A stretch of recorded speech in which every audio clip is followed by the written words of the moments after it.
Hey everyone, and welcome back to the channel. Today, we're rediving into a topic that's both complex and incredibly important: racial segregation in America's major cities. Now, you might hear the word segregation and think of black and white photos from the civil rights era. But the truth is, the legacy of those times and the policies that created it are still very much with us today, shaping our neighborhoods, our schools, and our lives in ways we might not even realize. So, how do we even measure segregation? It's not as simple as just looking at a map. Researchers use something called the dissimilarity index. Imagine a city is perfectly integrated. In that case, every single neighborhood would reflect the city's overall racial makeup. The dissimilarity index measures how far a city is from that ideal.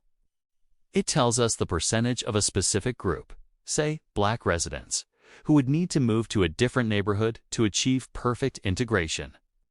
A score of 0 is perfect integration, while a score of 100 is complete segregation. Generally, a score above 60 is considered very high. With that in mind, let us explore some of the metropolitan areas that consistently rank among the most segregated in the United States. And we'll start in the Midwest, in a city often called the Windy City, Chicago. The Chicago metropolitan area, which includes surrounding suburbs, has one of the highest black-white dissimilarity scores in the nation, often hovering around 75. This means a staggering 75% of black residents would have to move to achieve an even racial distribution across the metro area. Chicago's segregation is deeply rooted in history. Practices like redlining in the 20th century, where banks refused to offer mortgages in black neighborhoods, and restrictive covenants, which were legal agreements preventing people of color from buying homes in white areas, created stark dividing lines. You can still see these lines today. Think of the Dan Ryan Expressway, often called a concrete manifestation of the color line, separating predominantly black communities on the south side from other parts of the city. This segregation isn't just about where people live. It impacts everything from school funding and job opportunities to access to fresh food and healthcare. Next, we head east to Detroit, the Motor City. Detroit's story is similar to Chicago's, with a black-white dissimilarity index also in the high 70s. The city's history is marked by a massive white flight to the suburbs, especially after the 1967 riots. This exodus was fueled by racial tensions and facilitated by new highways that made suburban living easier. The result was a city proper that became overwhelmingly black, surrounded by predominantly white suburbs. This stark city-suburb divide is one of the most defining features of segregation in the Detroit metro area. The famous 8 Mile Road isn't just a road. For decades, it has served as a powerful psychological and racial dividing line. The economic consequences have been severe, creating vast disparities in wealth, resources, and public services between the city and its surrounding suburbs. Let's stay in the Rust Belt and travel to Milwaukee, Wisconsin. You might be surprised to see Milwaukee on this list, but it consistently has one of the highest black-white dissimilarity scores in the country, often approaching 80. Yes, that means 8 out of every 10 black residents would need to move to desegregate the city. Milwaukee's segregation has been called hypersegregation by sociologists, meaning black residents are highly segregated across multiple measures simultaneously. They're clustered in specific areas, isolated from white residents and concentrated in a compact urban core. This intense separation has led to some of the nation's worst racial disparities in incarceration, education, and health outcomes. It's a stark reminder that segregation isn't just a southern or big city problem. It's a deeply American one.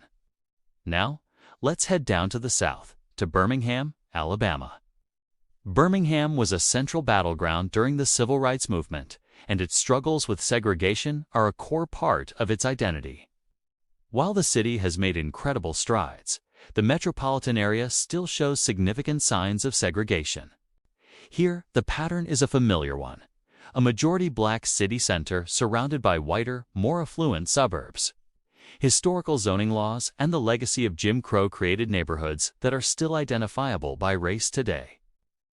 This separation perpetuates economic inequality, with suburban communities often having better-funded schools and more robust local economies, while city residents face concentrated poverty and under-resourced public services. Moving over to the East Coast, we find Newark, New Jersey, part of the massive New York City metropolitan area. The New York-Newark metro area is a fascinating case. While it's one of the most diverse places on Earth, it's also highly segregated. Newark itself has a very high dissimilarity index.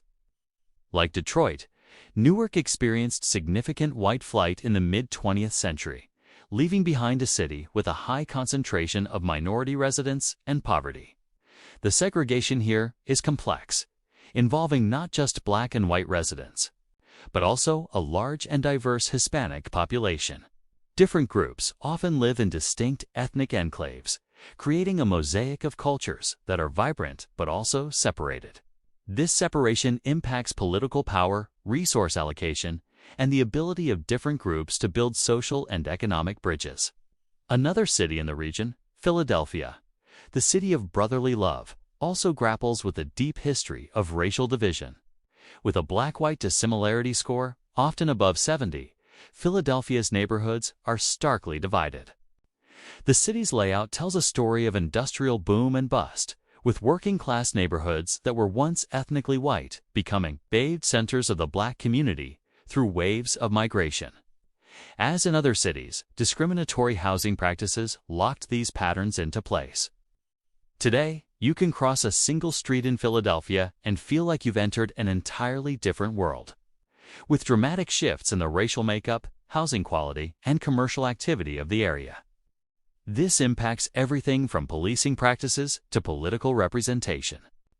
Finally, let's look at Cleveland, Ohio, another key player in the Rust Belt. Cleveland mirrors the patterns we've seen in Chicago and Detroit. Its dissimilarity index is also very high, reflecting a deep divide between the city and its suburbs, and even within the city itself. The Cuyahoga River has historically served as a geographic and racial dividing line. The consequences are familiar: concentrated poverty, underfunded schools in minority neighborhoods, and significant disparities in health and wealth.